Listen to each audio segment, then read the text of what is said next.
Welcome to your top-rated global podcast that is your one-stop shop specializing in entrepreneurship, self-development, smart investment decisions, and other relevant topics that add value. This podcast is hosted by owner, doctor, and content creator Dustin Steffi. We are blessed to have accolades that include a 2022 nomination by the People's Podcast Awards in the category of business, which is voted on by the people, all of you. Money donated to two amazing causes, cystic fibrosis and the Boys and Girls Club. Lastly, global recognition of being a top 50 podcast in 4 countries. Without further ado, let's chop it up.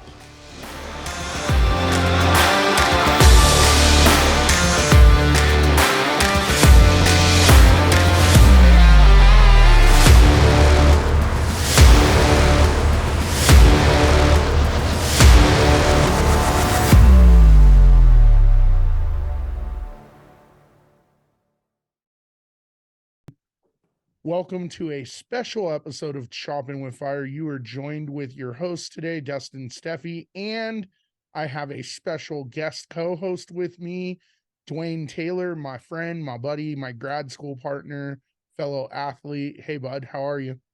I'm good. You know, it's always good to catch up with you, talk shop, as they say. So I'm looking forward to the conversations this evening and see if we can enlighten all the listeners out there. I agree. I think this episode's important. So this is going to be a build-on episode from the transfer portal episode. We are going to dive into NIL deals, which the waters are going to kind of cross-contaminate a little bit because there's a lot that play into both. Mm-hmm. Yeah. I mean, they kind of go hand in hand, you know, but we'll get into that later. Yeah, for sure. Yeah. I wish I had you on for the transfer portal one. So I know, man. What happened with that? You know, how'd I miss that one? I mean, life happens with you, dude. That is true. Congratulations. I know you have a kid on the way, right? Yeah. Oh, yeah. We're heading that direction. Yep. Not yet, but the plans are to have a little one. So I have a little one running around here, Yeah. Looking forward to that too. Good, because we'll have him or her on the podcast too. They'll be just as intelligent. For sure. They'll probably be able to lead the conversation better than me. Probably better than me too. I don't even know why I talk. That should be the plan, right? So diving in, we are going to talk about NIL deals and kind of everything with respect to NIL. I consider this a special episode because everybody's like, well, why are you talking sports now instead of entrepreneurship and self-development? Well, the answer's simple. I mean, all of this is a business, in my opinion. What do you think? Oh, I think totally. NIL, I mean, college, I mean, athletics, my thing is once you've moved beyond high school sports, it's all business. You know, you've got at the highest levels, the coaches are making, high 6-figure, 7-figure, 8-figure salaries in some cases, I believe, in college. So, when you think about that, yeah, everything in that ecosystem is a business, even the NIL deals and some of the experiences in running your own operation, being responsible for your brand, your personal brand, because now with the advent of the internet and all these social media platforms, you can tie a dollar figure to people, right? So, you need to know how to maximize that. So absolutely, this is an entrepreneurial subject within, the greater sports enterprise. So, I mean, it's really awesome. Which you and I both got to play sports in college, but we understood the sports portion of it, right? What I didn't understand until later was when I really got to just dive into it with Jaden's dad and kind of look at everybody that's on staff and how many staff members really make a collegiate football program function, right? Mm-hmm. So you have your AD, you have recruiters, you have your individual specialty coaches, and I'm talking just football, right? I'm sure it's similar in all the other sports. And then you have player personnel. You have so many people. It is absolutely a business.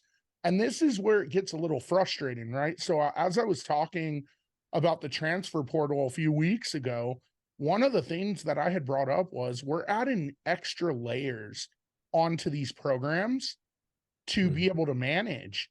And it's just a lot of work. So now with NIL, and we'll dive into the nitty gritty, but top line view with NIL, it's another layer because you have to look at what are the college rules? What are the state rules? What are the NCAA rules? What can I do? What can't I do? Now I have to manage my players that are on NIL deals. Like, you know what I mean? And Absolutely. that doesn't even include the sports and staff that can go on NIL.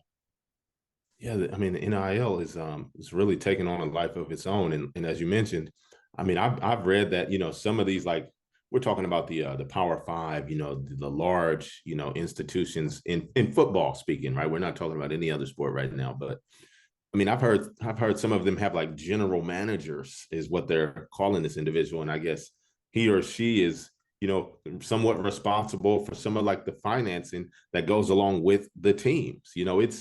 It's really like taking the form of like an NFL organization because there's like so many, everybody's so specialized. Like the delegation of labor is now like, hey, you do all the recruiting, nothing else. You look at all the underclassmen recruiting, nothing else. You look at ticket sales and setting up the recruiting activities. So there's so many different functions that are required because of the way the sport has grown, and I think a lot of it's driven by the media deals, right? Yep. That is given more exposure. So now the game day product needs to meet a certain standard, and so yeah, it's very dynamic, and it's quite different than what it was 20 years ago, let alone 30 years ago. Like the sport has really just taken off, and it's been beneficial for the student athletes, right? So I think we've only scratched the surface with how football has just like really transformed into more of a business than anything. It's and it's going to require a different set of leadership too, right? Like you're going to need that athletic director who's got more of a financial and business approach to things, and even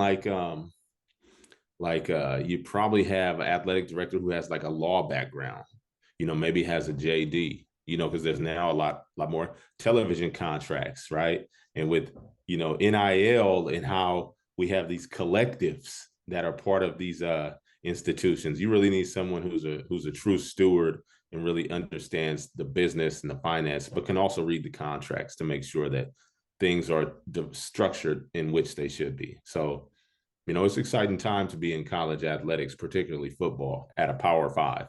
That's a good place to be right now. Yeah, so let's dive into it because some people may not know what NIL is. So NIL was passed by the NCAA July 1st of 2021. So it's still very new. I mean, we're talking it's only had 2 full seasons, right? Yeah. Of being like in fruition. There's a lot of red tape and there's a lot of muddy waters, right? But NIL stands for the name, image, and likeliness of a student athlete, coach, and or whomever is partaking in the NIL deals. This allows student athletes to be able to monetize their image, their name, how well liked they are. It really puts you on a stage that is fitting for the 21st century, right? With social media, the ease of social media and access, the ease of getting your name out there to billions of people. I mean, this is another layer that adds, image to a student athlete.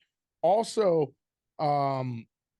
athletes not only need to understand how NIL works, but there's a lot more to it. So with NIL, just diving into it, right? You have the NCAA that passed that you can go after NIL deals in college, right? However, Mhm. red tape moment. You also have to be able to follow whatever state rules you have. So whatever state you're in, so if we're playing in California, Nevada, whatever, each state has their own different set of rules approaching NIL. And on top of that, there's more red tape. You also have to follow the college's rules with respect to NIL too. And that is changing every day. Mhm. So you can't just magically, for example, like you and I, right? Like Dustin Steffi, Dwayne Taylor. Yeah, we like them. We're going to give them a Mercedes Benz. We can't accept that if we're not following the rules or whatever the case may be. And there might be rules from the university that you're playing at where it's like, hey, no, pump the brakes. You're not allowed to accept monetary donations. You're not allowed to accept tangible gifts. Whatever the case may be, there are rules. Mhm. Yeah, I mean, and I think that's as we exist within the NIL era, with each passing day, there'll be more clarity. There'll be more structure around the NIL. But that's the thing, right? Like, who even considered that? Like, man, somebody wants to, they want me to, represent their product, and they're gonna give me some of it for free. I have to get approval from the university for that. It kind of it doesn't make a lot of sense. I mean, it doesn't align with conventional wisdom, and a lot of time that's how we operate. So I'm wondering, how many kids have actually gotten into hot water over accepting gifts in this NIL era that you know, weren't aligned with the university's policies. You remember our era with Reggie Bush and USC? I Mm-hmm. mean, we didn't have NIL then. We had nothing. Like, you're not allowed to accept any gifts or any tangible anything whatsoever in our era. Right. The only thing that you're allowed to have is a damn education, which for me, that was critical. Now, for these kids that are going through, their families are pushing NIL and they're like, yeah, if we can monetize and make money, hell yeah. Yeah. Yeah, I think the belief is that everybody off of NIL is making, like, a six-figure salary or six-figure income off of NIL. And there are some guys who are making, significant sums of money, or some men and women, rather, not just guys. I was about to say we are going Yeah. to get into that for sure. But first, let's dive in a little tiny bit more on background just so Mhm. that way it adds value to the conversation. So, on top of the rules and everything, so you have the governing organization, the NCAA. Right. They pass the rule and they say you can do NIL. However, the NCAA rule does not override state, conference, or college/university rules. So there's Mm. even conference rules too. So you got state, Ooh. conference, university. You have three more layers to do research before you start accepting anything, right? So basically, that was the university's way to say, you know what, this NIL is crazy, and they can come up with just a rigid set of guidelines and policies, which could basically eliminate the ability to, they could cap the NIL deals that their students receive. If Right. in theory, right? In theory, right. Yeah. Now, I have not done research on university scholarships versus NIL, and maybe you have some highlight into that, but I'd like to know if you're a athlete that is on scholarship, is there a cap of NIL deals that you can take, or can you take any? That's a very good question. Um, that's a very good question. I mean, maybe it's just how much bandwidth someone has. But Right. I think that goes into, like, when you start weighing the pros and the cons of NIL, it's like, well, hey, at what point are you're trying to procure all these NIL deals, but what's it doing to, like, your preparation for the sport, preparation for academics, but you have 15 NILs, but how do you balance that out? So, Yeah. I don't know if there's like a set number. Maybe the coaches can impose their own arbitrary, Hey, Dustin, you can't have more than 5 NILs, Or Dustin, you can't have more than 5 Mercedes Benzes. Yeah, exactly. Only 5, man. You Only can't have 5, no man. more. I mean, No more. one's a blessing, but 5, you're capped at 5, dude. Right. So I don't know, which that's a good question. That's one that we probably need to look into. I need to look into more. I can tell you that for sure. Oh yeah. And then here's a cool thing that I'm going to add a layer on: high school athletes. So I know a lot of people have questions about these high school athletes that are projected to make a bunch on NIL and stuff. High school equals no, is basically what I'm going to say. You are not allowed to have NIL deals when you're a high school athlete. There is one exception: California. California passed that you can, as a high school athlete, have NIL deals. California is the only state where a minor, someone under 18 in high school, competing in high school, can have NIL deals. Interesting. Now, here's a question for you. Since they're technically a minor, right? Because let's say the high school kid's under 18, right? So they're still a teenager. A teenager can only work so many hours in high school, right? They can only work like, let's say they worked at In-N-Out Burger, they can only work like up to maybe 20 hours a week or something to that effect, right? So would the same rules apply to the NIL? Say it's an NIL where they had to do so many promotions at the local car dealership or at the local restaurant chain, what would that be like? Wonder if those kind of guidelines exist It's a for the high good school kid, question. because they're 16, 15, 16, 17. Yeah. In my research, I do not think that they're barred to amount of hours. It's NIL. I could be wrong. And again, don't take this as word. I've done a lot of research. That's one question where it's a little blurry, especially when it's dealing with high school. The blanket statement, however, and this came out in my research on ncaa.org.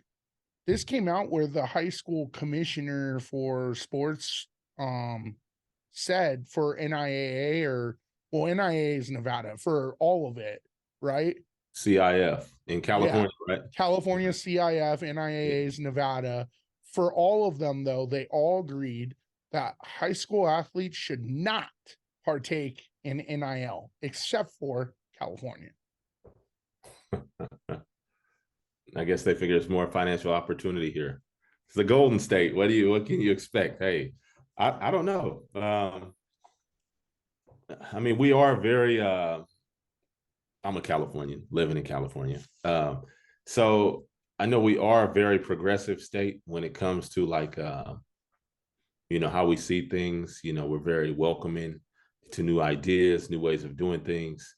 And so perhaps this is one of the ways that they want to provide more autonomy to the individual and allow them to make decisions on their life that best benefit them.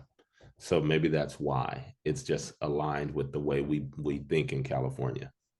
I Not don't saying I know. share those sentiments, but I don't know if I necessarily agree. So this comes into a conversation that you and I've had many times, which is how you and I were raised to play sports versus how these kids are raised now.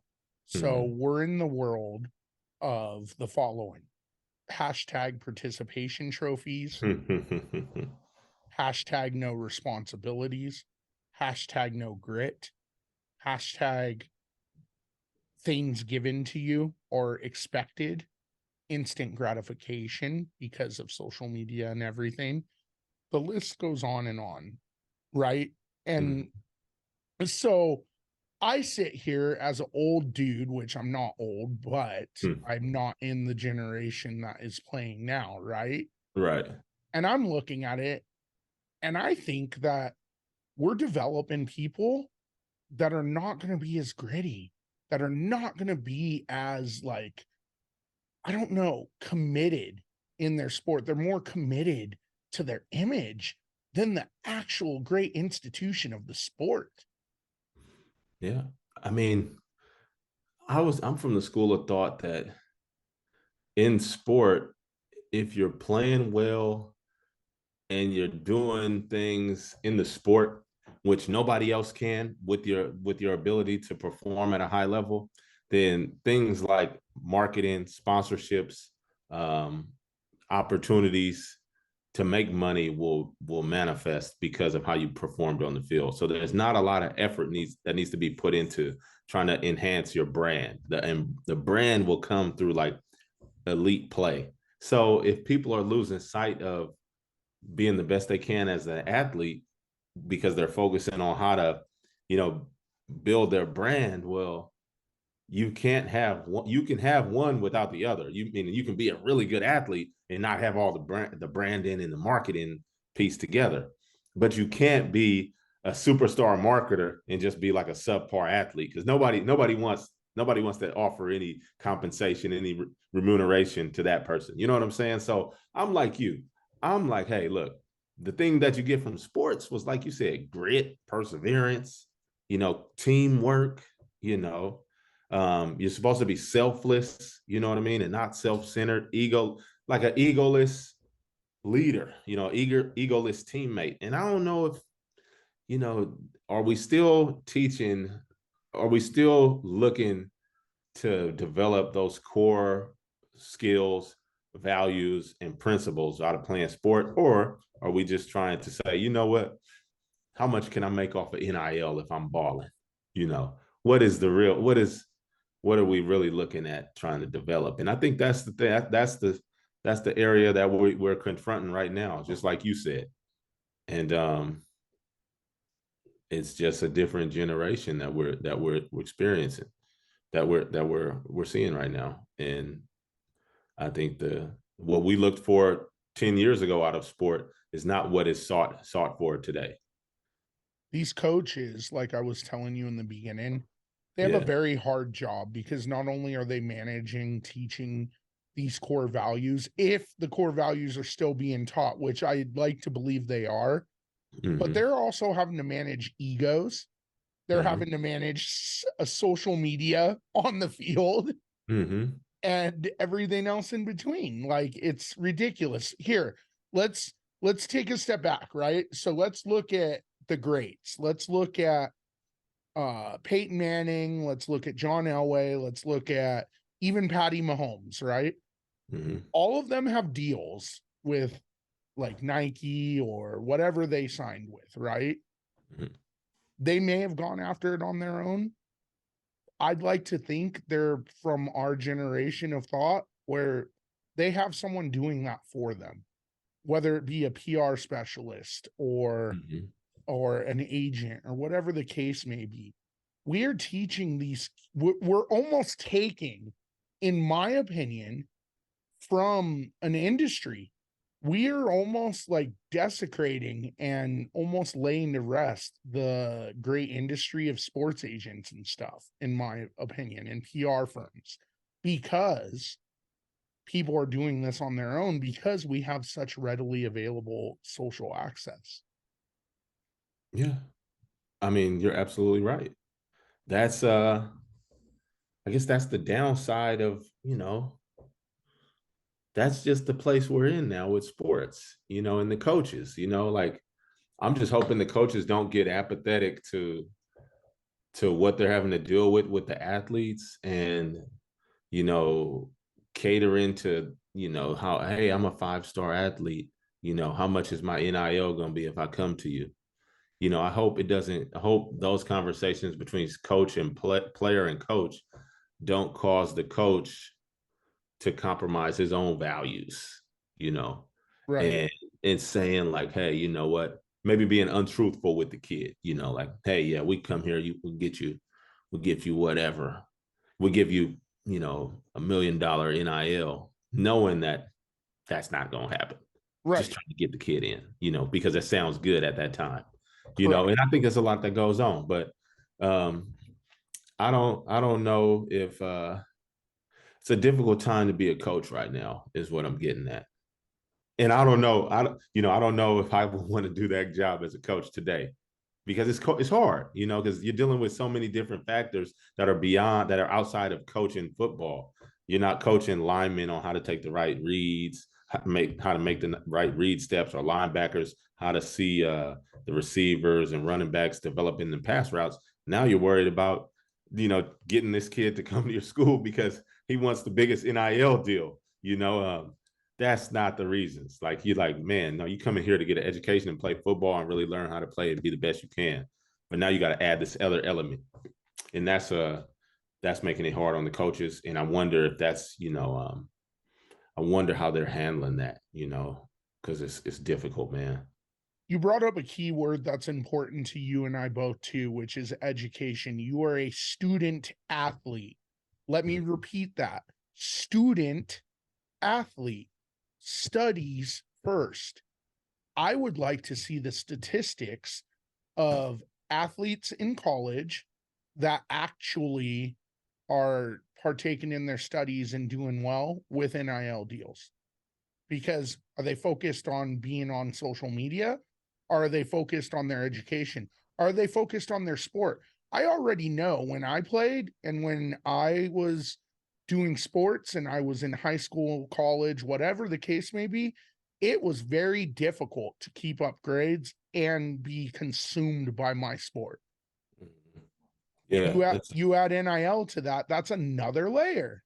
yeah, because the NIL is not like, because a lot of it, from some of the research I've done, and I'm sure you've seen it as well, the NIL doesn't come without any work. It's particularly if it's like a local NIL deal. Like I was saying, you might there's a local hoagie shop down from the university.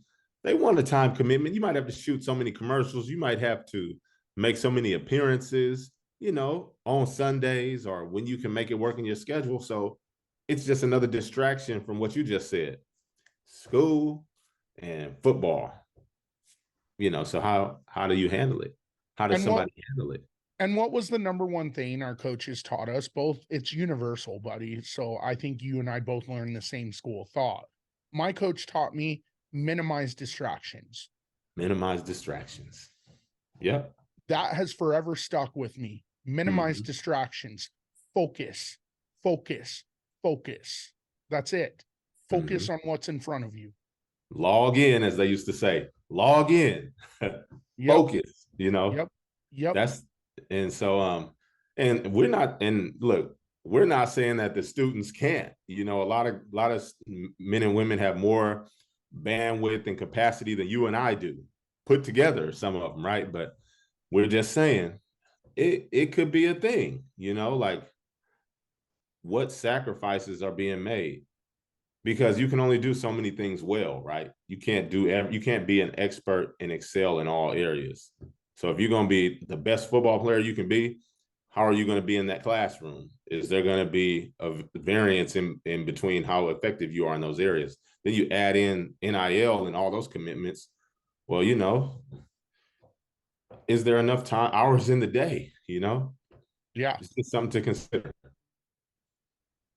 So before I recap where we're at right now, or what we've discussed, because there's a lot that we have added value to for this right now, is there anything you want to add? I would like to say that I think NIL is a great thing, right? I'm not saying it's bad at all, because it might sound like we're like, oh, look, Dustin, we're the old guys. We're like, oh, screw NIL, make those kids earn. They shouldn't work, let them be poor, this and that. No, not at all. If somebody wants to pay you, for your name, image, and likeness, and that could benefit you, and it's not going to compromise like your main focus, which is to get your education and be the best student you can, and then also play some sports. If you can still add in the NIL, that's awesome, and put a few dollars in your pocket. I think that's an amazing opportunity. It can really give you a great start on your life, once you've graduated from college. That's what I'd like to say. So I'm all for it, but it just can't be abused. And I think whenever things are abused and have gone beyond their intended purposes, then you have an issue. And I just hope we don't see that become reality in the NIL space. I guess if we're injecting opinions here, if I put my opinion in on it, I Mhm. too agree with you. I am not saying that I don't think that this is a good idea. I would love for our fellow student athletes to get what they deserve. And if they're playing on a stage where these colleges are making money off of them based off ticket sales and butts and seats and other things, then why not share a piece of the pie? That I don't disagree with. However, where I do disagree is on the key learnings that we learned in playing sports from grade school all the way up through, right? Learning how to be disciplined, learning how to manage your time to be successful, learning how to be great at the one sport that you're focused on, learning how to overcome and persevere, learning how to visualize, learning how to focus, learning all of those lessons. I don't want to see these lessons go to the wayside, right? And I feel Mhm. like there's more focus on the dollar bill, on instant gratification, on social media, on all the bullshit in between, right? And Mhm. no focus on what sports really predominantly teaches. In my opinion, and I have a little one, right? In my opinion, sports are meant to teach discipline, to teach Mhm. respect, to teach how to be a team player, to teach you how to focus. There are many lessons that Mhm. sports teaches. And it doesn't matter what sport you play. Yes, you and I talk about football because that's us, but I'm talking track, I'm talking basketball, I'm talking the PBR and rodeo, I'm talking motocross, golf. I don't care what you play, you learn the same fucking lessons. Yeah, I mean, I think, yeah, man, that's real. You think about all the life skills that are learned through sports, like how to win and lose gracefully. You remember after you play a game, what's the first thing coach says? Hey, guys, round it up. We're gonna go shake their hand. They beat us today. They played hard. They were more effective than us. Let's go congratulate them. You go down the line, you shake hands. You might have just got beat, in a nail biter on a last minute field goal or got beat by 40, but you went and shook their hands. And that was winning, that was respecting your opponent, right? And taking the loss gracefully. But you could be on the other side where you just beat somebody. You got to do the same thing. Be courteous, be respectful. And I think that's something that we get from sports. And now I don't even know if there are times where you don't see that behavior reflected in the athletes.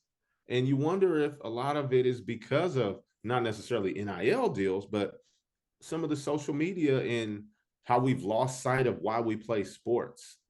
Like I think that's, you touched on something important, and I hope that doesn't go away because, there's so many times that just as a professional, I'd lean on some of the experiences as an athlete, just planning, preparing, outworking the next person, you know. That was all cultivated by playing sports, you know, Yeah, yeah. how to Some be of the best version of yourself. That's all from sports, man. There wasn't abs- nowhere else. I learned that in sport. absolutely. And some Yeah. of the I'm telling you right now, aside from you and I, right? Because we're Yeah. close, but some of my greatest friends and relationships to date today are from rivalries that I've had in playing sports where they were at another school or For whatever sure. the case may be. And we became close because not only did we learn how to be team players, we just grew to like each other because not everybody on your same team you're going to be friends with. And I made friends outside of my team to other teams because Exactly. some of my greatest rivalries are them. I mean, you look at the professionals right now, even in football, right? And when they're shaking hands and congratulating after the game and all of that stuff, I see like Mahomes go and hug some of his former teammates or some people that like he is close to, and you can tell, yeah, he had Right. to play against them, but at the end of the day, like those are relationships. And Absolutely. I'm not convinced that in this day and age right now, we are cultivating relationships anymore. I'm more convinced we give a shit about image in social media over relationships. Oh yeah. I agree with that 100%. Yeah, I mean, but hey, how many likes can I get at the Yeah, expense yeah. of? If I don't I, care how many likes I get at the expense of whoever else. I yeah, just need my likes. You yeah, know what I'm saying? And yeah. that's just kind of the way it is today. A lot of vanity, a lot of ego, and that's just kind of, at least that's how it's perceived. I don't know if that's necessarily true, but shoot, think about it. In college sports, it like your roster in football changes every year.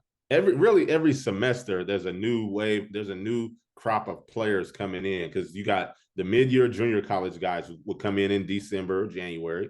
And then in June, you have somebody transfers out, and then you get that second wave of junior college guys come in. Then after December, you had a bunch of guys graduated, who are no longer there. So what I'm leading to is that in sport, you learned how to work with people.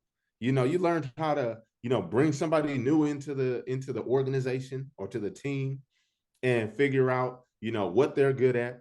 Um, this is the goal, right? This is the goal for the year. We want to win the conference, go to a bowl game, and you guys work together. And like you said, you didn't even know them 2 weeks prior, but Yeah. you're going to be in your meeting room. You're going to be in there talking. You guys are going to go to the training table together, eat, probably have some classes together. You might not like them, but you got to work with them, and you realize, you figure out how to do it.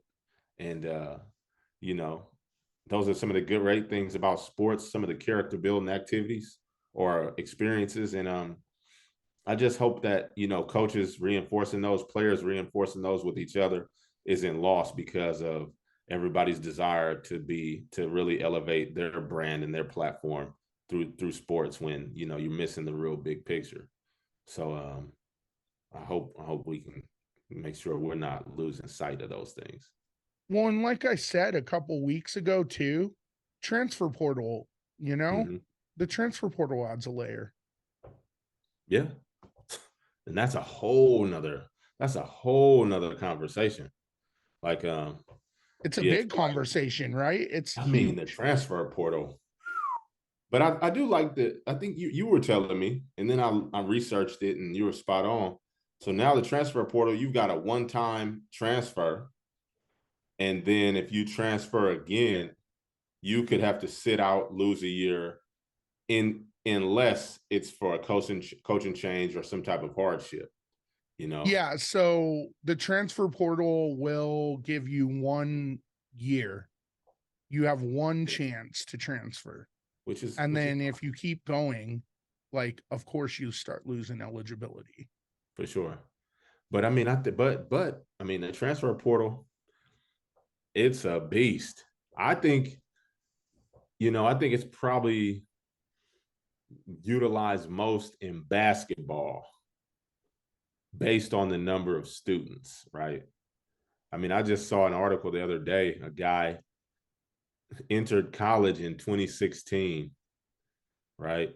And he's been to, I want to say, 6 schools. He's had a couple medical red shirts, but he's missed a ton of, he's on his 6th or 7th school right now. And it's like, and he's about to be 26 years old when the season starts. See, that's what I'm talking about though. Yeah. Like It's when you like, and I come talk on. about transfer portal, it's like, Yeah. what the fuck, dude? Like, Yeah. deal Like, with it. Deal with it. come on, man. Like, what are you doing? Like, It's like, come on, Cletus, let's go, dude. it's like, come on, man. Just, I know you want to play and, but at some point it's like, hey, look, I gotta let this go. Well, You and then know, they have all these excuses, right? I didn't like the coach. I didn't like the culture. I didn't like this. I wasn't playing enough. Blah, blah, blah, blah, blah, blah, blah. You know what that tells me?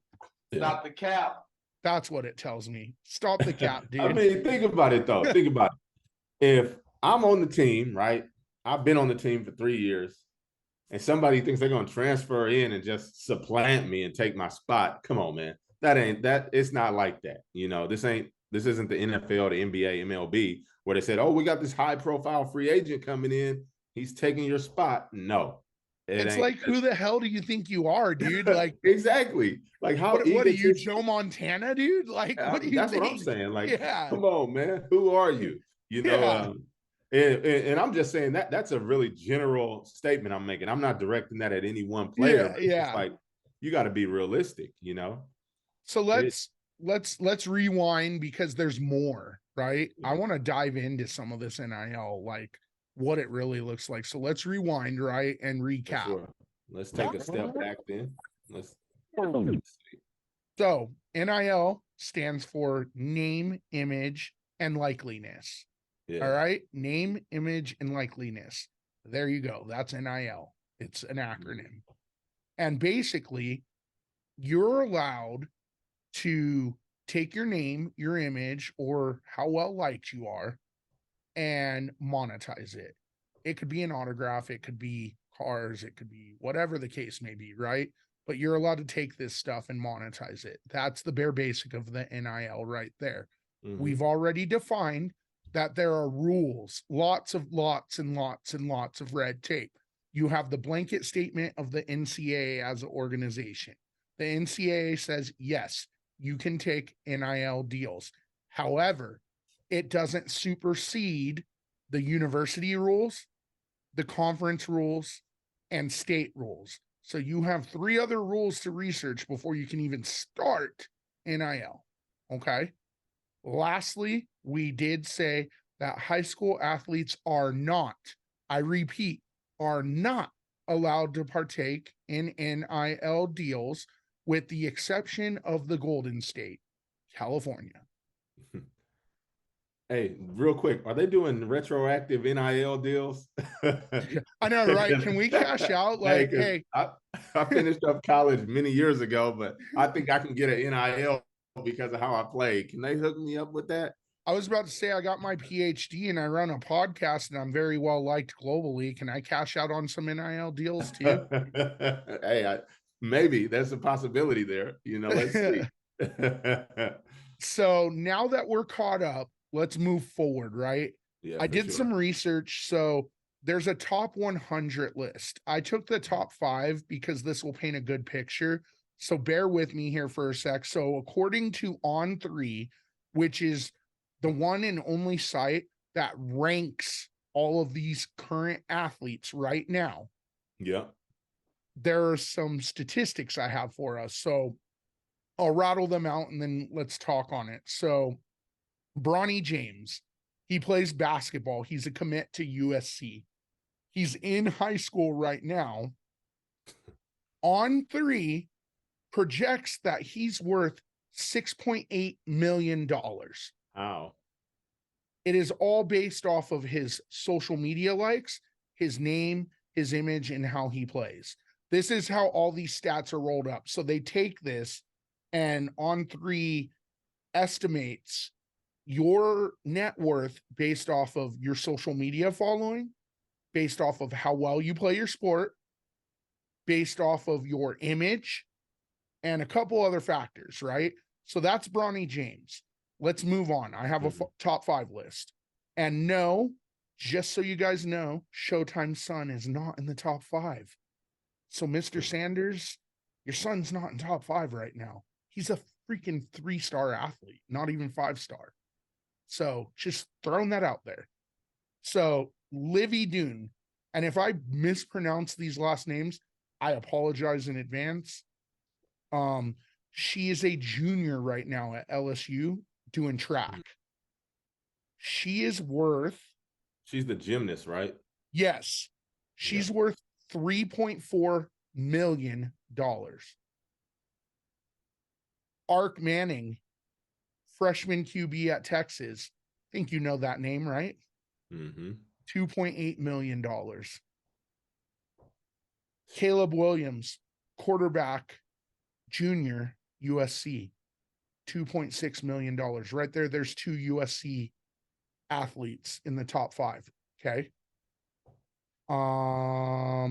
Travis Hunter, cornerback.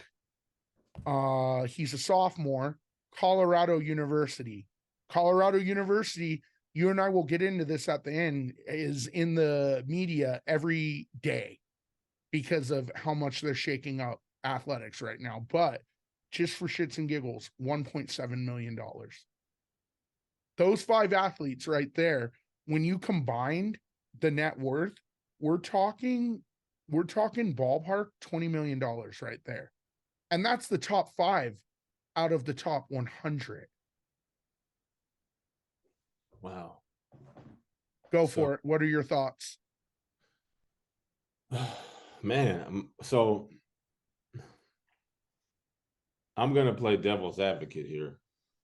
All right, So let's play the game. I'm ready. Bronny James is like, if he's not the number one high school basketball recruit, he's probably in the top 5, right? I would imagine. Yeah. Yes, Um, absolutely.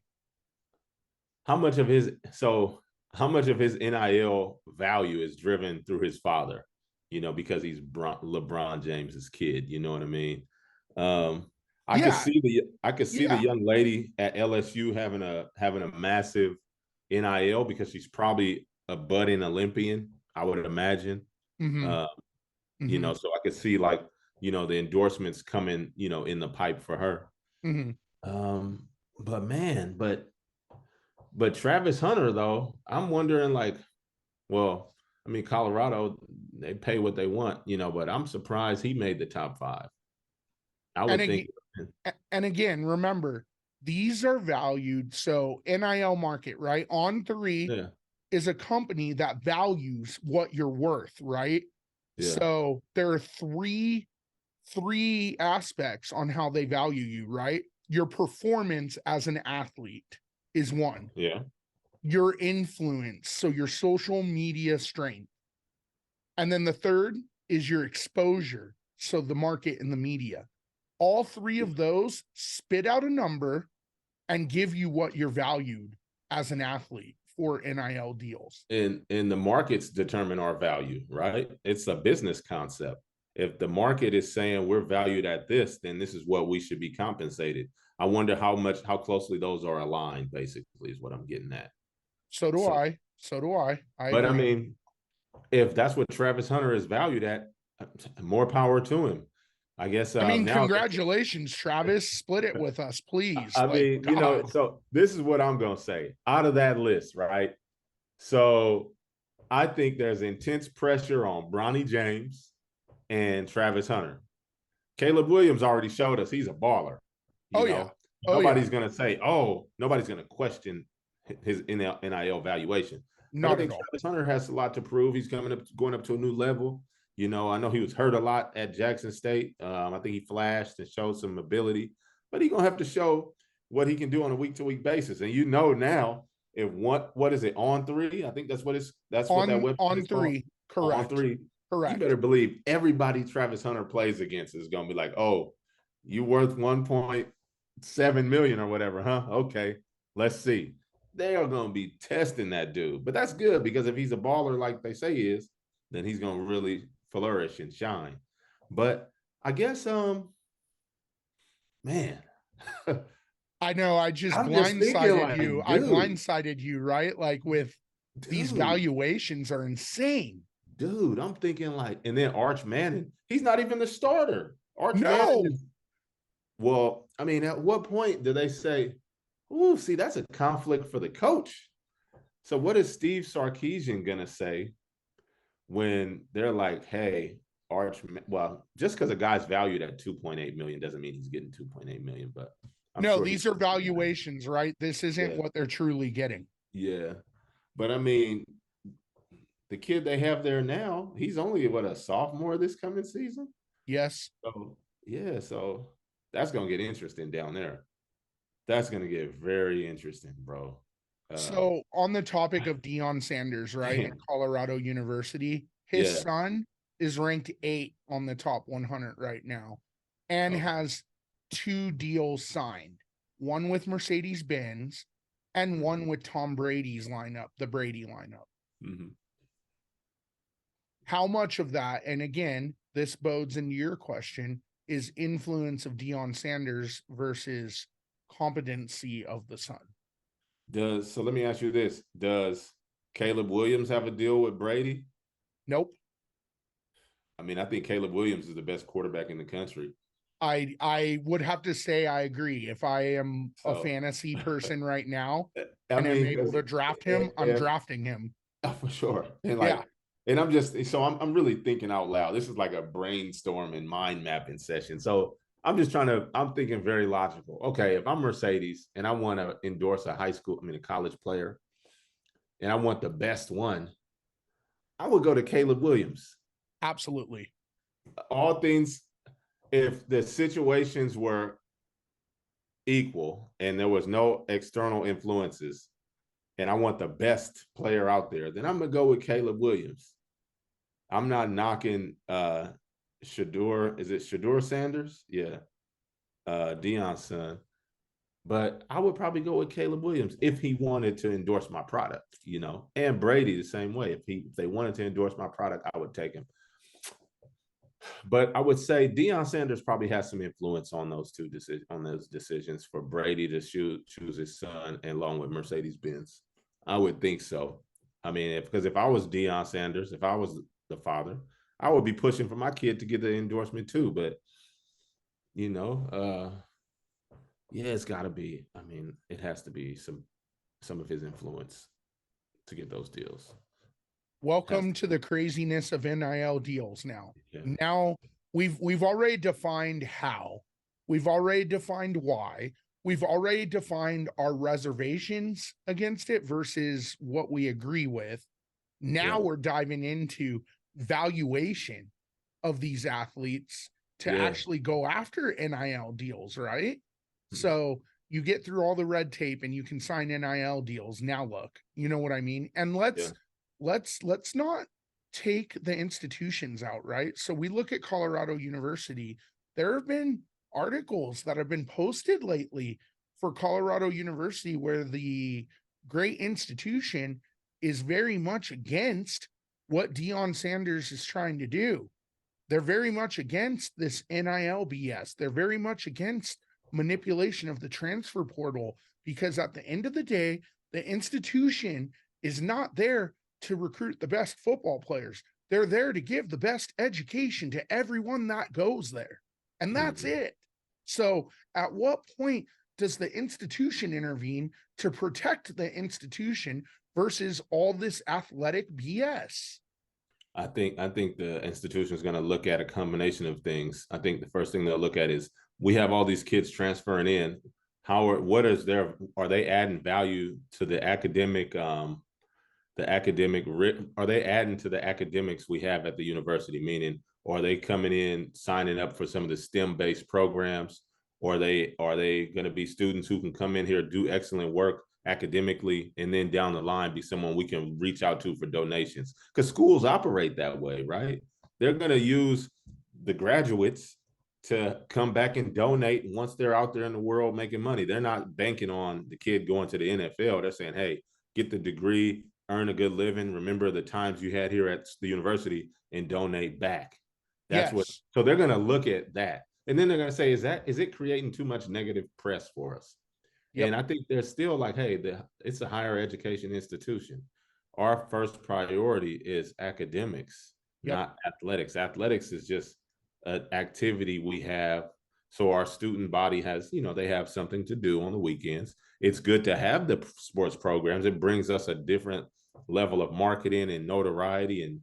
And we need that as an institution, but our primary focus is education. We're a health and sciences institution. There's largely a STEM university at UC Boulder. So I think if the sports and NIL gets larger than the university, then you might have an issue. You know, you might have an issue. See, and I have the utmost respect for coaches and athletes and players, right? Like, but I have even more respect for the institutions as well too. So, a good example of this, and you've seen what Jaden's dad, Coach Jay, is doing at Mm-hmm. Colorado State University, right? Yep. I mean, Yeah. yes, he had a rough first year, but you Mm-hmm. know what? In that rough first year, we got to see some pretty good standout players. And you've made even mention of this because you being a recruiter, you've seen some good players out of there For where sure.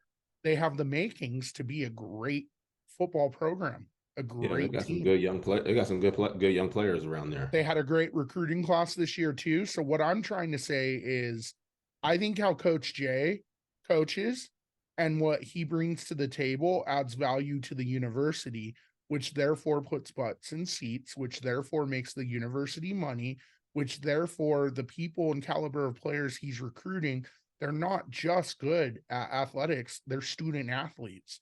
He's Mm-hmm. recruiting both. And I know Coach Jay personally, and I know for a fact he doesn't let the noise of the transfer portal and NIL deals or any of that get in the way of what he's really trying to create, which is a good, stellar program with fine men that are learning and bonding as a team to play the great sport of football and be successful. Mm-hmm. Absolutely. Yeah, I mean, and that's how it should be. You know, I think he's trying to take these young men and turn them into, grown men, real men. And I think all coaches have that in their hearts. Um, but it's how much do they allow the students to deviate from that mission? How rigid are they going to be in making sure that the guys stay on track? I think that's where kind of guys go. They kind of get off course. Well, and watch this. I'm not a Deion Sanders hater, but here's the deal, dude. Is he doing the right thing that some of these other coaches that I have learned to love are doing? I don't know yet. We won't know until the season starts and the lights turn on, right? But what I Mm-hmm. can tell you is I think that there is a big difference from going to play for Deion Sanders versus going to play for coaches like Jay Norvell, Chris all these coaches that we've seen in the past, right?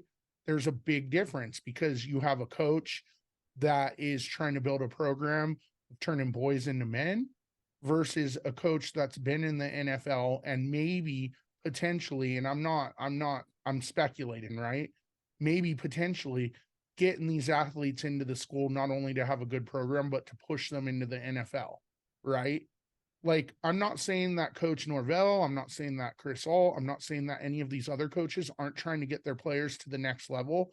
But what I am saying is there's a primary focus first, and that primary focus is to do your 100% in your sport at that time now and not look too far forward so you can get the development that you need to be successful to move on. And a good example of this is we look at Coach Norvell when he coached at Nevada, right? Mm-hmm. He took a program that was failing, in my opinion, and he turned it around. Not only did he turn it around, he has 3 NFL athletes that played for Nevada in the NFL currently right now. Might be 4, 3 or 4, right? I mean, that's Mm-hmm. what it's about right Mm-hmm. there. Yeah, I mean, I mean, shoot, Deion Sanders was like my favorite player growing up.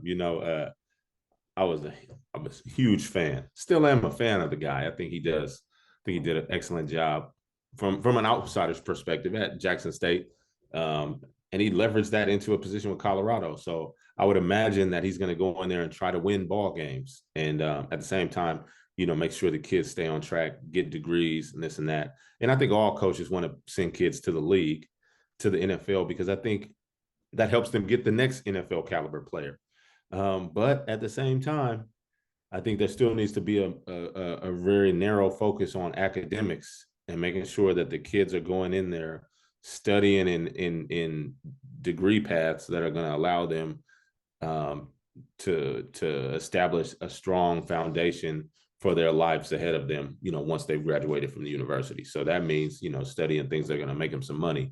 So you got to have a fallback plan, because even if you go to the NFL, she'll say you only stay 2 years, you're going to be working every day like me and you. So I just hope that, all coaches, and not just Colorado, I hope they're all, pushing that on the kids, and And I think they are for the most part, but it's going to be interesting to see how things go at CU this year, because there's going to be a lot of people watching, for better or worse, people are going to be looking. And I think, now it's going to be a battle for who's going to be the best in the state. Is it going to be Colorado State? It's going to be Colorado. I think that's going to be the next topic that comes up, especially if Colorado State starts off hot, which could very well happen. So I'm so super biased, right? Because Jaden, I know. like for me, I am rooting that Colorado State just routs everyone. You know what I mean? Yeah. And this is coming from someone that's a Nevada alum. I love Nevada, but I love family more. And Jaden's like family to me. Him and his family have done more for me than I can even imagine, So honestly, like I wish the best for both programs, but I'm rooting on the sideline for Colorado State. So, for sure. There's one thing that resonated with me in my 35 years of life. One quote, and that's, "You are never promised tomorrow." And so when you're talking about having a backup plan and all of this stuff, I mean, let's just play the statistics game. Statistically, on a team of, I don't know, we'll call it 60 people. Of those 60 people, one or two maybe will make it to the next level. Maybe. The odds are forever against you. So it is super critical that these young men and women, because we're not just talking about football either, we're talking about all sports, take the student part first of the student athlete path and make sure that they're getting degrees and things that they want to do. Because again, you're not promised tomorrow, and you sure as hell are not promised to move on into the professional leagues as much as everybody wants to. It doesn't happen like that. It does not. It does not. And one thing that happens in college is like sometimes the kids are so consumed with the sport, they can't even really focus on what they might want to do. I hate this, sounds crazy, but they can be so consumed with the sport, they can't even focus on what they might want to do when the sport is no longer there. Right? That's real. But perhaps that could be a benefit of the NIL, right? They love their sport, they love practice, all that stuff. Not sure what they want to do, but they're helping create their brand through NIL. And during that process, they realize like, hey, I like the marketing aspect of, trying to build my website and all that. That could be, I'm thinking about, that could be like an avenue to help for self-development for the student athlete, for them to learn what they're good at, what they like, what they enjoy, So when we're thinking about like, these kids and their lives after sport, maybe the NIL can help, facilitate and empower them in that area. And so, so I guess I say all that to say it's a new day in sports, and it takes a coach, head coach, who's going to really put a system in place for the kids to really like thrive and be the best human beings they can be. And that doesn't just include what they do on the hardwood surface, whether it's volleyball, basketball, or on the gridiron with football, baseball, softball, whatever. It's got to go beyond that. And you need a coach who's going to help support that and nurture that. So yeah, so it's a difficult time to be a coach. That seems like there's almost new expectations for the coach in my mind. I don't know if it's really transferred into the people who are holding those offices, but that's what it seems like to me. Welcome to the 21st century. That's all I have to say, right? Hey, because there's so much clutter now, it's so much noise, like how does somebody crack through all of that? And so to bring this full circle, we're not here to tell anyone that the NIL is terrible. That's not our goal. Our goal is to give more, shed more light on what NIL is, educate as many people as possible. And if you're an athlete that's listening right now, or a business owner, or just a normal Joe, blue collar worker, white collar worker, whatever, like understanding how difficult it is now and how much our kids, our family, our favorite athletes, whatever, our favorite coaches, our institutions are really navigating. Like, this is important. So I just want everybody to know, Dwayne and I, our goal for this episode is to educate, to give some of our opinion, to open some people's eyes for the athletes that are listening, to help you make more informed decisions, to maybe open your eyes. If you're that person that's so focused on NIL, maybe focus on some of the soft skills. So that way you're learning some of the old school stuff that we learned. Whatever the case may be, you're going to get something out of this, because this isn't only to open your eyes, this is to open your mind. And this is to allow for you all, I don't care who's listening right now, it's to allow for you all to do your research, to make the educated decisions that you're smart and you know you need to make, and to create your own success. So to recap, I do not hate NIL deals. What I hate is if you're only solely focused on that, because there are so many more avenues that you have to look at. So if I'm giving my honest feedback back to you all, what I want you all to take from this is go after what you deserve. Go after it, but do not, and I repeat this, do not skimp out on the other lessons that you need to learn. Do not screw your team over. Do not walk all over people. Do the right things, make the right decisions, do what's told of you by your coaches, and make sure you're supporting your team. And most importantly, go after your education. I repeat, go after your education. You are not promised tomorrow. That's it. Drop the mic. Drop the mic. You need to drop it again, because that was absolutely amazing. I was thinking about it while you were giving that impassioned speech right there. So look, if you were in college right now, right? Say you're at a Power Five, so you were at a school where they had a collective. Everybody on the team is, let's say, getting $4,000 a month through the collective. That's on top of your scholarship check, right? So you're getting that $4,000 a month, and you had like a couple NIL deals. So tell me two things. What would you major in college? You've got the NIL and you get the money from the collective. And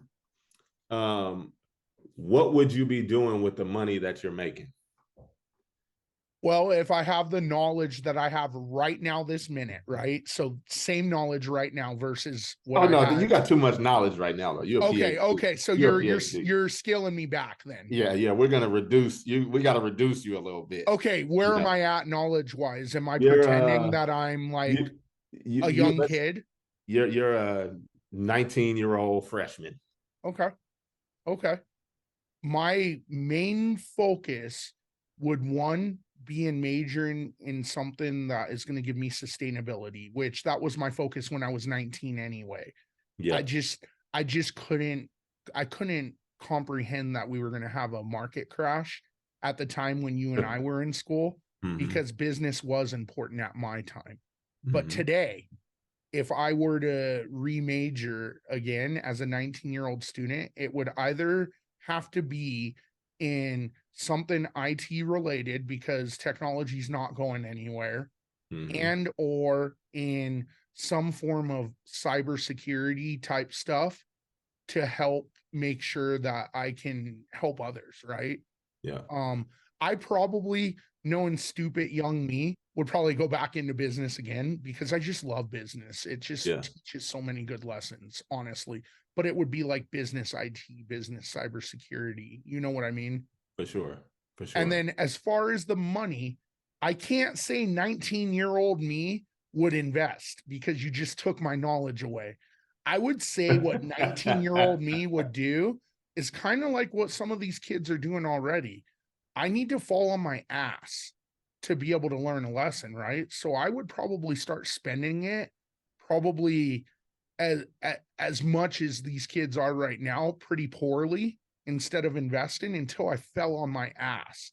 And then at that point, I would probably start figuring out investment. Yeah. So the best thing would be to do to maybe just save it. Just be, you're gonna probably buy a lot of little clothes and eat well Yeah. all the Yeah. time, I but want to look good, dude. probably And I want the save. honeys to love me. You know what I Yeah, mean? well, I'm you going gotta to be fresh. You gotta be looking slick on yeah. campus, I Yeah. guess. Yeah. So you're not wearing all that team. Rolling up on my Vespa, my Mercedes-Benz Vespa. Hey, so no team issue gear for you, huh? No, you know what though? I always loved the team issued gear, to be Yeah, honest with you. I I always wore a lot did. of team issues I did too. In college, that's all I wore was just like my team. That's it. for sure. Like, yeah, What you would you do? Let's flip it, dude. 19-year-old you. And yes, man, I'm taking dude. all your knowledge away too, because you Yeah, and I for shoot, both man. are I'd probably be intelligent. like, man, I'd probably want to major in something. If I've got like a couple NIL deals, I would think about I would probably be like, man, how do I read these contracts? How do I understand them? So I probably would have studied something that was like pre-law, just because I would have been like, I got these contracts, I got these people trying to give me like these localized deals, maybe a national deal. I'd be like, I need to really understand this. So I probably would have stuck in business or like something like pre-law where I'm going to be like studying like business law, some type of contracts. So I'm just more equipped to handle what comes along with that. Because at 19, I mean, who do you run to? Well, your own campus. There's plenty of professors who specialize in that kind of stuff. So I think I would have had the wherewithal to ask that question. You know, Shit, and at then 19, if I were smart, buddy, I would have run to my parents to ask them for advice, but I didn't do that. oh, for sure. Yeah, the parents too, but they weren't. I mean, my parents were, they were in the Bay Area. I was in New Mexico, so I was a little ways away. But and then I guess what I would do with the money, man, You and right I now both know you be spending that shit at I 19. Don't lie I to would have me spent here. some. I would have had every pair of Jordans coming out. I would have had my hands on. But like I would say right now, and this is an adult thinking, so it really isn't fair. I would be saving that money so when I get out, I can go buy a house or a condo or whatever. That's what I would do. Hey, you didn't give me that option to interject my adult thinking. Because Look, if I well, got the to, rules changed. The yeah, rules yeah, changed. yeah, yeah. So if I got to interject It's my like adult, NIL. It's like NIL. yeah, The yeah, rules changed. way to change that on the fly. So I'm going to rechange it again. If I get to interject my adult opinion, if I'm getting that amount of money, I'm investing, not only Uh-huh. for my future, but for the future of my kids that I may or may not have, right? Yeah, And then, absolutely. yes, I'm finding a house. I'm doing all of that because it's getting harder and harder to buy. So, For yeah, sure. I'm doing all that. If I'm injecting my adult knowledge right now, but Mhm. the 19-year-old knowledge stands. So I'm taking that from you. But but You're deep. getting Jordans, I'm buying clothes, so whatever. So I wonder if the coaches ever get at the kids like, "Hey, man, you guys getting this money from the collective? Why don't you do this?" I wonder if they ever have that conversation. Well, and I think the coaches that are really like in tune with this, so and maybe I'm propping Coach Norvell up on too much of a pedestal, but I think for someone like him, he knows how this stuff operates. So I would like to think that he does have a hand in the development of some of his players and team and the kids that he's developing to kind of help them see the future and how to invest on some of these. And that's Mhm. if he has NIL athletes, which I wouldn't doubt it. He has some good players. I haven't talked to Jaden to be able to see if there are Yeah. any NIL deals there. I am I curious, mean, and it might be I some probably local will. stuff. Yeah, It's probably some local stuff. Yeah. yeah, especially with the boosters and stuff. But if I know Coach Norvell well enough, I know that he, of course, is trying to teach these kids to do the right thing. For sure. For sure. Hey, and I had a question. So, like, have you ever? I wonder if the kids who are getting the student athletes, regardless of the sport, who have like NIL deals, or and it's, let's say it's actual cash compensation, or they're part of a collective where they're getting so much money a month. Do they pay taxes on that? I would have to guess, and this is a guess because I don't know the research on it. I would guess the if we're going down the transaction pathway, right? The organization that's given the NIL deal is using it as charitable donations. And so it's a write-off for them. However, the kids that are receiving it, I would imagine it's taxed at a gift tax. Now, I could be wrong. Again, this is just me speculating with my business major and guessing, but that's my thought. Mm-hmm. Yeah, I have no idea. Honestly, I don't want to know. I don't want to know right now. Dwayne, if people want to get a hold of you, where should they shout at you at? Like, what do you think? On LinkedIn. LinkedIn. All right. Yeah. That's Dwayne Taylor, guys. If you guys want to shout out at Dwayne, ask questions, kind of pick his brain, head on over to LinkedIn and add him as a connection. Let him know that you're from the podcast and that, you know, you want to chat it up with him. He's easy to talk to. That leads me to the next thing, which is please, with this episode specifically, because Dwayne and I both want to hear from as many people as possible. Honestly, we want to hear everybody's opinions. We want to kind of see where everybody's head's at, and we want to grow together with you all. Shoot us some comments. For Chopping with Fire, it's at Chopping with Fire on every social media platform with the exception of Twitter. Twitter's at Chopping Fire. You do have my website, which has all of my personal contact information, which is www.choppingwithfire. That's CHOPPIN with fire.com. Please, if there's ever an episode where we want you guys to be proactive and start conversations and actually dive in with us, this is the one, because it's fun, because it's different, because we want to hear people's opinions. We want to kind of see where this goes. We want to hear from you on what more you want us both to talk about, because this isn't it for sports. There's so much more. I mean, we haven't dove into the recruiting side yet, which we will with Dwayne because he's good at that. We haven't dove into the business transaction side. We haven't dove into a lot of things that have to do with sports from a business aspect. And so we'd love to hear from everybody and just kind of see, like, pulse check wise, what do you guys want to talk about? What do you guys think of this episode? What is your guys' opinion on NIL? Do you guys have an opinion on NIL? Did you know what NIL was before we talked about it? You guys living under a rock? Like, what's going on? Like, we want to know what you all think. And then before we go any further, I also want to thank my sponsors as well too. Without you all, I would not be able to do what I like to do, which is provide information, educate people, have cool people on like Dwayne with me, have all the cool equipment that I have to give you guys the best possible episode that I can give you guys. So thank you to my 4 sponsors. That's my best friend and buddy, Dante Moak in Phoenix, who owns Inferno Performance, ex-professional athlete for the NFL. Dante, I love you. Thank you. That's Sierra Nevada Pressure Washing. Corey, both Dwayne and I thank you for your service being a retired Marine. We love you, and we wish you nothing but success in your business. That's Speakeasy Tattoo Company, because, man, everybody has a vice, and mine is a needle and some tattoos. So, Manny, I love you. You're the best artist ever. Your business is top notch. And lastly, Durham Dude. Drew, you are a badass. That's all I have to say. I repeat, I cannot be as cool as you, but I hope one day I get about 10% of your coolness. So all 4 of you guys, thank you so very much. Big thank you to Dwayne for coming on, taking time out of his family day to have fun with me. This was long overdue, especially with him. We haven't heard from him in over a year, and it's important that him and I connect. So Dwayne, like, I want to thank you, because honestly, without you and kind of the headaches I have and us brainstorming, I don't know where I would be, probably in a ditch under a rock somewhere, but thank you. Well, look, I'll be there to lift that rock up to free you, exactly. up, so exactly. Don't even trip. Yeah. And then obviously both Dwayne and I thank the people that listen and the new people that are going to be coming in to listen.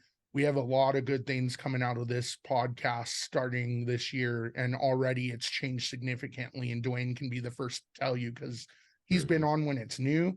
versus right now. And it's a polar different atmosphere right now because we've evolved so much. So thank you to my listeners that support me. We are again up for the 2023 Podcast People's Choice Awards. So be on the lookout for voting, which starts July 1st. We are going after it this year, guys. Best business podcast. I want you all putting your vote in. I love you all. I need your support. This is where it's at.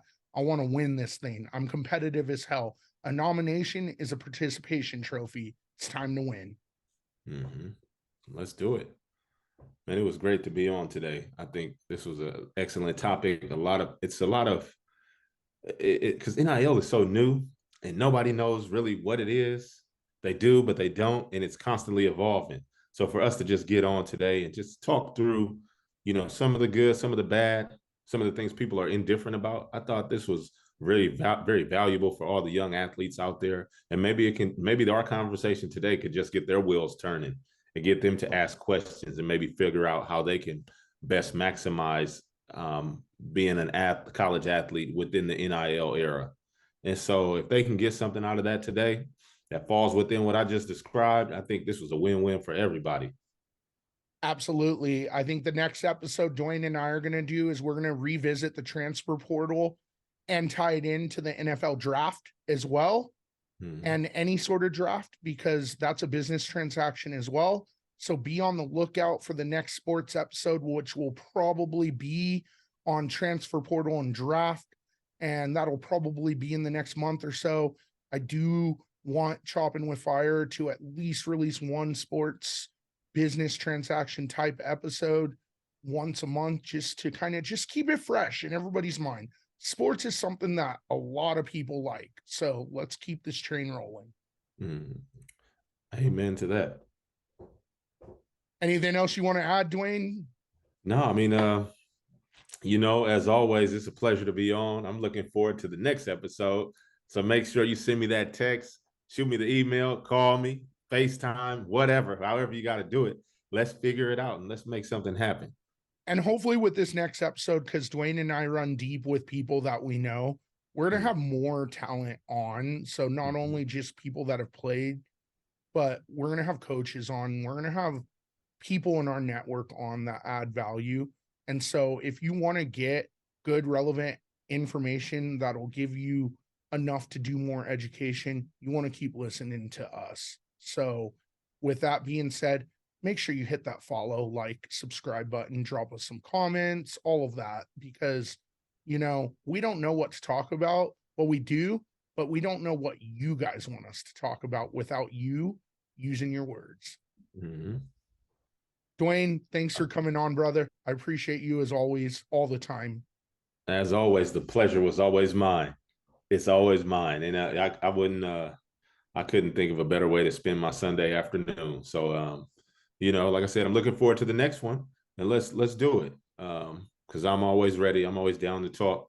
And, I'm looking forward to the transfer portal episode and really discussing like the convergence of NIL and transfer portal and how they both have been, they both really feed off of each other. So yeah, let's do it. I'm looking forward to it. Oh, we're going to strap up our bootstraps and we're going to do it. So don't you worry. All righty. All right, guys, that's another episode of Chopping with Fire. Again, make sure to comment, like, and subscribe. We appreciate you all, and that is a wrap.